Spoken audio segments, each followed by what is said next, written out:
good role model for girls. She starts out being codependent. She's always sorry. I remember going, oh my gosh, if this girl says sorry one more time, because I do that, right? So it's like a part of yourself you're like don't like, and you're like, oh, this character's doing that. Stop it. You shouldn't do that. And she starts out really weak, codependent, and her relationship with Carla is almost like a naggy mom. And you know why? I have to give away a couple spoilers, but because of she never really had a family. Her mom was a dragon, that disappeared. So you know why she is this way, but she just doesn't see her power. But the cool thing about Wendy is through the years, she's not a stagnant character. She has grown up. And just recently, sorry guys, more spoilers, the face arc, seeing her get her dragon force, it was like, oh my gosh, she's a woman now. Like, I know she's 7 years older, so she's technically been a woman for a long time because the Atlas arc, but that was amazing for me. And I think she's a really good role model. Now she's just an independent woman. Her relationship with Carla is like, she's just a proud mom. So it's pretty neat. Oh, there you are. Hi. Have you ever done multiple characters at a time and you've mixed them up with it? Like say you did Rimuru, but you were doing Wendy at the same time, but you've said something from that time I was reincarnated as a slime as Wendy, and said a line from Wendy's as Rimuru. I'm not sure if I've ever done it because you read and then you see it before, so it kind of you're trained out of that. But there are maybe times when when I'm auditioning and stuff where I will mix things up. Yeah, I think sometimes I don't know. I've only worked on a few Funimation things, but usually when I do that, I don't get the reference of the character being played in my ear. But when we do stuff in Los Angeles, usually we'll have a reference clip of a few key lines from the beginning of the series to kind of keep us true to the voice that we set for the character. So that usually keeps us pretty in line. And then again, we have scripts, so it's pretty difficult to say things that aren't on the script unless you do a flub of the line or something like that. But yeah, usually you would go into a different character's lines. But I have recorded, and I'm sure you have too, especially with all the simulclips going on, recorded multiple characters in a day. I've done high-pitched characters. I did was it Erin from Fairy Pencil F, if anybody's played that game. She's a very high-pitched character. And then I was also doing Kill la Kill at the same time, which is a very gruff, growly, screamy character. And it gets a little crazy sometimes. You have to plan your schedule out pretty well to manage stuff like that. You'll do the higher pitched character in the morning and then the growlier character in the evening because it's too hard to do it reverse because you want your voice to be clean for higher pitched characters, obviously. So, but yeah, usually scheduling I think kind of prevents stuff like that. But yeah. I have mixed things up if it's in the same, in Railgun, there's so many Makoto Misakas, sometimes I will get them a little bit mixed up, but it's within the same show and the characters look the same mostly. And so that's when sometimes I'll get a little, I would maybe do the clone voice for the regular Misaka, or I wouldn't miss Last Order because she's drawn different, but, and yeah, and especially with the newest index with the Misaka Wars, I would maybe do a regular Misaka and go, oh crap, that's the other one. But yeah, that's because they look exactly the same and it's the same show. What are your most challenging roles to perform? Oh, my answer for a long time was Ryuko from Kill la Kill. Just because all the screaming, it's 80% screaming in that show. And it was one of my very first big things, so that was challenging in itself. But then I did an episode or two of JoJo's Bizarre Adventure, which is even more screaming, and it was boy voice screaming, so it was really tough. For some reason, I didn't lose my voice during the entirety of Kill la Kill, but for 2 episodes of JoJo's Bizarre Adventure, my voice was gone. It was crazy. But yeah, so JoJo's is probably one of the hardest things I've ever done. I'd say physically the hardest would be Black Star. It was harder then than it is now. I figured out now the amount of hours I can record it before it's starting to do damage. And I have figured out now how to support it a little bit better than maybe at the very beginning of what I was doing. And now I have more variations of a boy voice, so they don't all have to be super gruff. I can do one that's a boy, but it doesn't sound super gruff, and those are a lot easier to deal with. But I would say Black Star physically, acting-wise, I don't think that's the right way to put that, but acting-wise, I would say Icarus. She is void of emotion, and I'm very colorful when I speak. So I had to say things like yes, master, like way more takes than anything else I've ever had to do, because it would just have too much color in it. And he would go, nope, less Brittney. And then, and then later on she got emotion, but I couldn't go full Brittney. So I had to find something in between it. So I would say her for, like, difficult. What are your favourite voice roles? Favorite roles? Oh, it's like picking children. That's really hard. I don't know. Whenever I have to answer this question, I usually just kind of go with one for the con. Right now, since Hunter x Hunter just ended on Toonami, I'm gonna have to go with Gum for this con. I really love Gum. It's hard. You're always doing a bunch at once. And also, like I said, I don't ever even consider the ones that they continue. Because Fairy Tale's been continuing for years. Soul Eater hit its 10-year anniversary years ago. So it's like a really old, so what I usually do is something that's newer. I would say that time I got reincarnated as a slime. I really love Rimuru. He's great. And I got to meet the Japanese Seiyu, and it was like an honor and really cool. Hey, so what's it like hearing your own voice back in a show? Like, you've heard all these other characters, then you hear yourself as one of the characters. It's still really surreal for me. I started watching anime when I was like 13 years old, more than half my life ago at this point. And I've always really loved it. I've always had dreams of becoming a voice actor for anime and cartoons and video games and stuff like that. Never thought it would happen, and then it happened. And it's still, like, to this day, just the craziest thing to me. But saying that, I think the coolest part of it, when I feel like I've done a really good job, is when I can kind of, like, put it past myself that I'm the one doing the voice.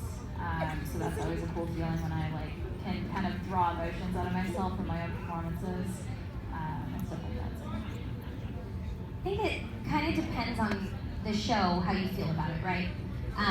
But also, it's really cool when you haven't heard anyone else record in it yet, and so everybody else is in Japanese, but then you get to see it and it's all put together and there's the whole ensemble. There's something really beautiful about that. With Maiden Abyss recently, I got to see the movie, which was really different because we didn't really record that many new lines for the movie. It's like a retelling of the animation, so they used a lot of the lines from before. So it maybe had like 30-minute recording, and I didn't hear any of the extra stuff. So it was really cool to like see it all put together in an ensemble. But I guess by now I am a little bit used to hearing myself in it. When I first started, I would get critiquey about it, like, oh, I could have done that. Oh, but this one could have been better. But it's easy to kind of rip yourself apart. But also, when you hear it together and you hear that ensemble, you see that the director had a vision and it was served. And so, it's not always just about how you sound. It's about how you sound with someone else and how they sound with, how people pair. And so I'm used to it now, but it was hard at the beginning, so I would critique it. That's definitely something I've had to learn myself. I've only been doing this for like 5 or 6 years. I say only, but 5 or 6 years is a decent amount of time at this point. But yeah, it's really easy to get down on yourself about like your performance just as a solo portion of the show. But once you like hear it all together, yeah, it does really come together, and you're like, oh, okay, that's why the director made me do this thing. So it's really cool. Hi.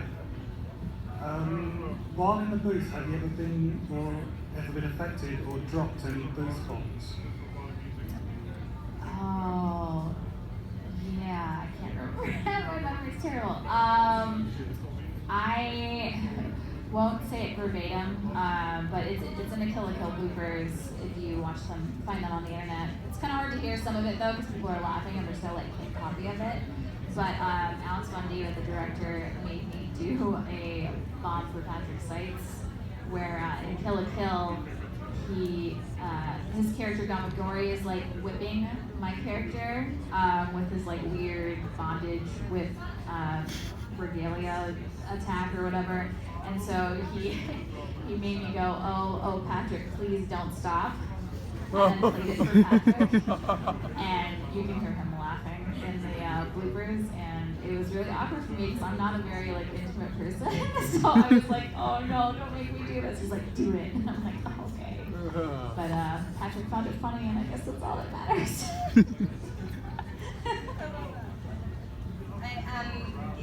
I've done a lot of bloopers, and We just like to leave bombs for each other, because especially if you know who's coming in next.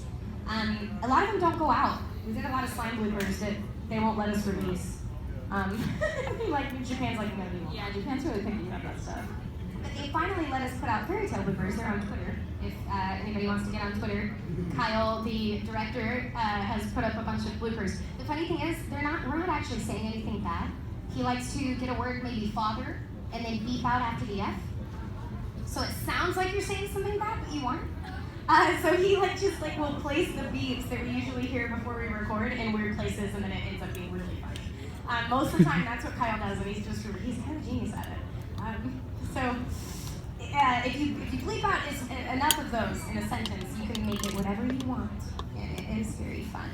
You can find us on Twitter. They're pretty great. So who decides if rap or song or opening is dubbed? Is it like the director, the ADR team, the like Toonami or Netflix?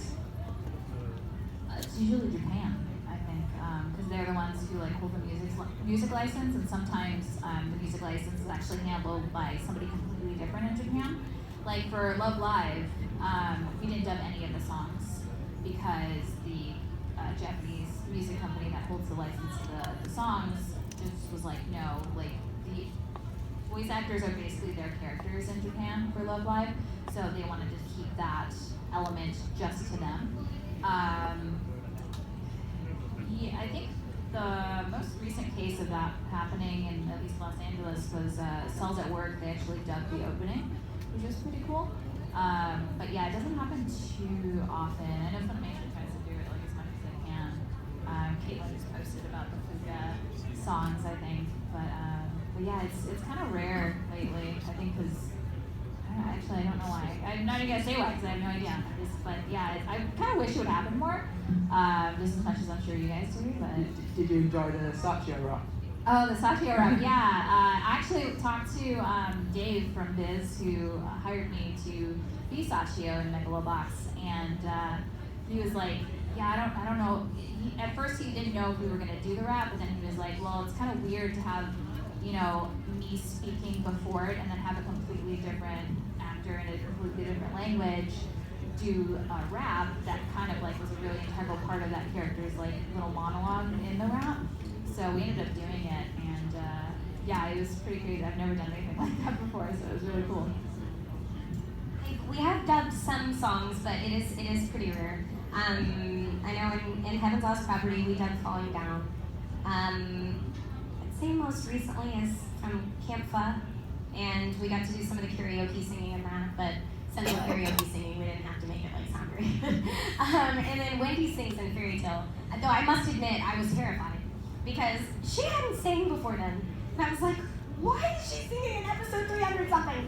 All of nowhere, now she's singing, and it was like, it's really, I thank you, Brittney Karbowski, for helping me make that sound good, because I remember going in and she's like, are you scared? Like, I'm like, I'm terrified, because it was just like, that's how high that thing was, and I was like, I can't, yeah. So, and then doing it in the character voice and all that, it was a little terrifying, but it was fun. It ended up, thank you, Brina, she made it sound great. Thank you, Brina.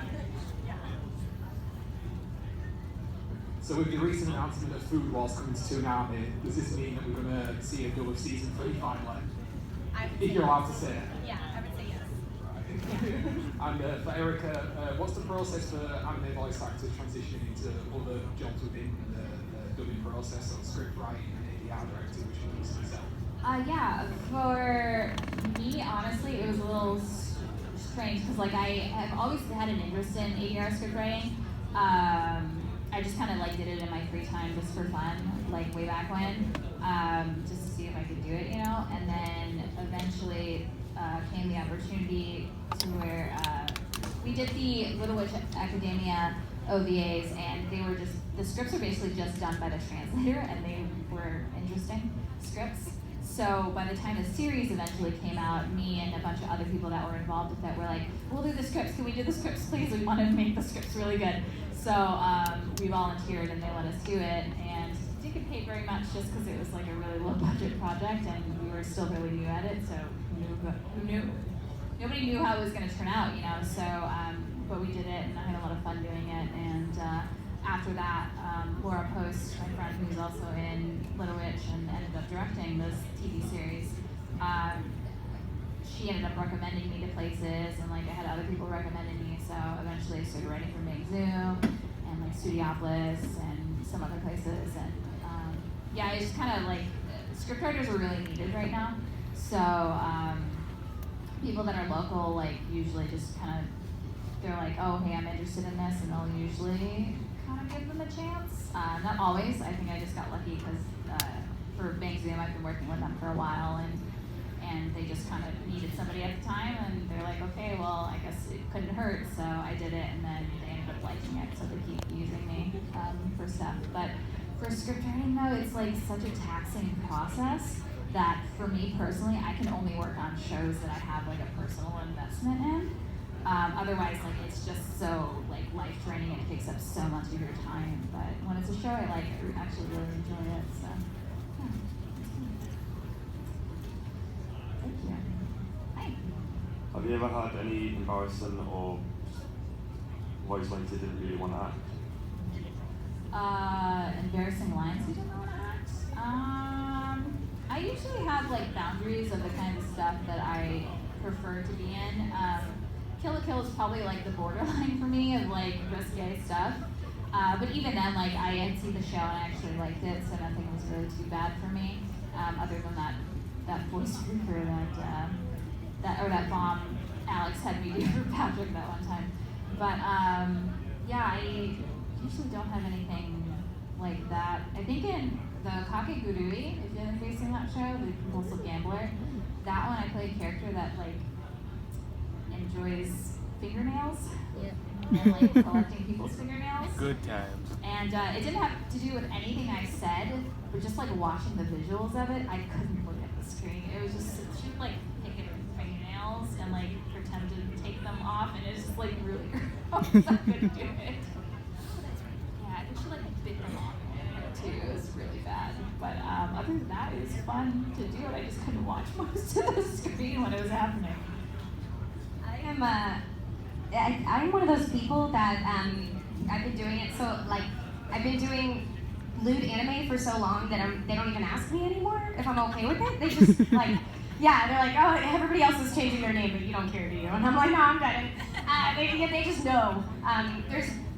Though I will say, I'd always done things and I was like, oh, this is bad, but Monster Musume is pretty up there on the Eki list of worst things I've ever recorded. And that, it was, yeah. Because, yeah, I don't know how else to explain that without saying terrible things. But I remember the recording was quite awkward because I was recording with Kyle, who's known me since I was like a child. And, you know, so when I was doing the egg scene, I will just say, I remember after we recorded, I was like, I think I could tag those moans up a little bit better. And he's like, no, moving on, we're just going to move on from here. Like, no. Yeah, so maybe it was more awkward for them. I kind of eat that stuff up. So I don't know how else to, like, I've done like whole shows where I almost do nothing but go, I make weird sounds like a perv. But I just eat that up. I have a lot of fun with that kind of stuff. Hi. What would you say is your favourite line to voice act ever? Favorite line? I was talking about reference lines earlier, and one of the reference lines for Ryuko and Kill la Kill is just something that just sticks in my head all the time. And it's not like, I don't know, it's funny to me, and I think other people find it funny too, but it's just that like, stealing half-eaten lemons from people? Nice manners, kid. You that desperate to swap spit with chicks? And it's just, I don't know. And it just like bites into the lemon. It's really weird, but I don't know, that opening scene from Kill la Kill I think is really great, so that line just sticks in my head all the time. Oh gosh.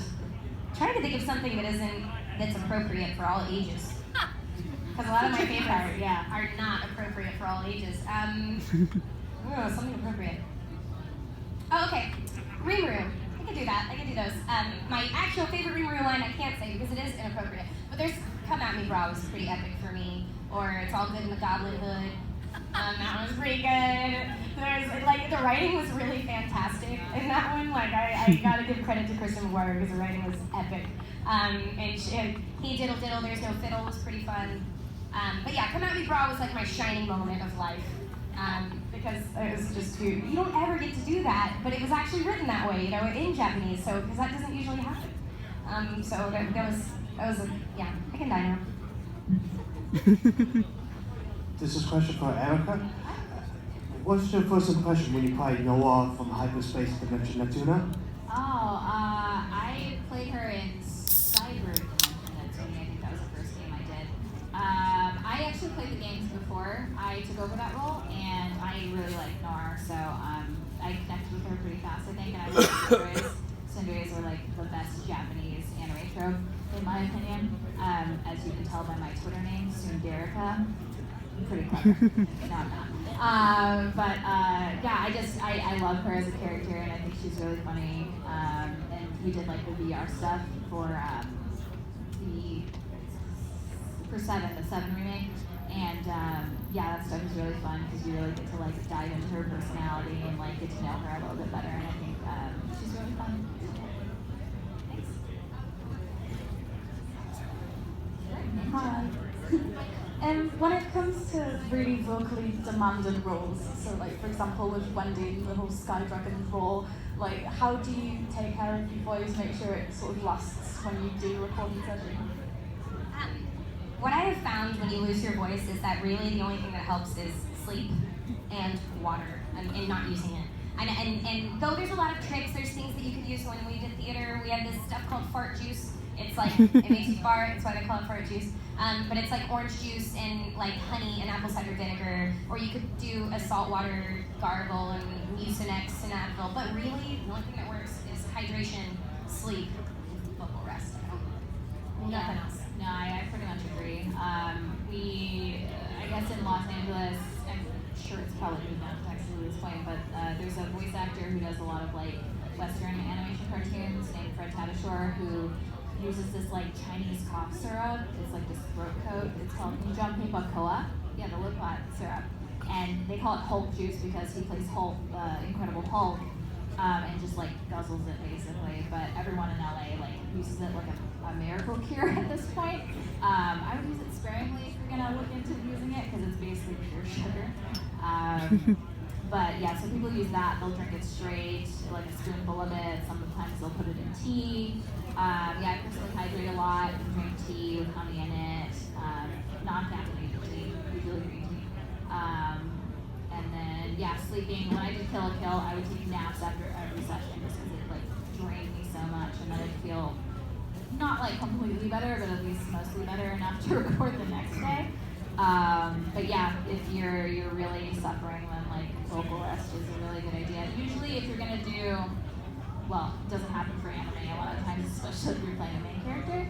But for like video game sessions, if they're vocally taxing, most AAA video games will record you on a Friday so that you have the entire weekend to rest up for like sessions the next week and stuff like that. So, yeah. I forgot about the Loquat. That's a thing.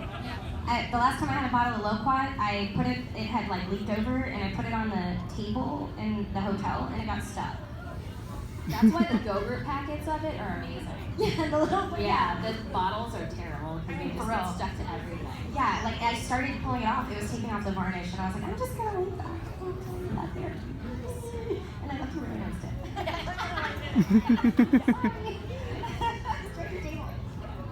Okay, I think this has to be our last question because it's almost 1:15. So, how do you think the anime industry has changed since you started? Oh, it's changed a lot since even just in the 5-6 years I've been doing it. Simuldubs didn't exist, which has completely changed the game. Netflix coming into the game has completely changed things. Things go a lot faster now. I've noticed quality difference. And me as like someone who works in the industry and also a consumer, it's for me just I think because I have like a closer inside view of the things that go on. Like I notice a lot more than I think a lot of other people do. Not to say everything is bad, but I can definitely notice the difference in quality personally. Also, the anime coming out is different. The content has now there's a lot more female lead roles and empowered female roles, where a lot of, back in the day, 14 years ago, it was almost always a harem where a female would even be, in there. And so it was one of 7 girls that are all fighting, for one guy's attention. And though they are still obviously still out there's a lot more like where women are powerful roles, and I think that's pretty neat. Also, there's something I've really respected about Japan is that they make a lot of LGBT anime that is respectful. It isn't like, because back in the day I feel like there was always something wrong. Like, oh, well, they're lesbians but they're distant cousins, or something like that, where it was like not okay. But now there's a lot more being made where it isn't even the focus of the story. It's just like it is in real life. It's just part of a person. And I really respect that. I find that to be wonderful. Okay, I think with that we have to bring this Q&A session to an end, but thank you Erica and thank you Brittney for your insights into the industry and the roles and the characters that you played. It's been a great session, and I think we'll be seeing you again tomorrow, so have a big round of applause everyone. Thank you.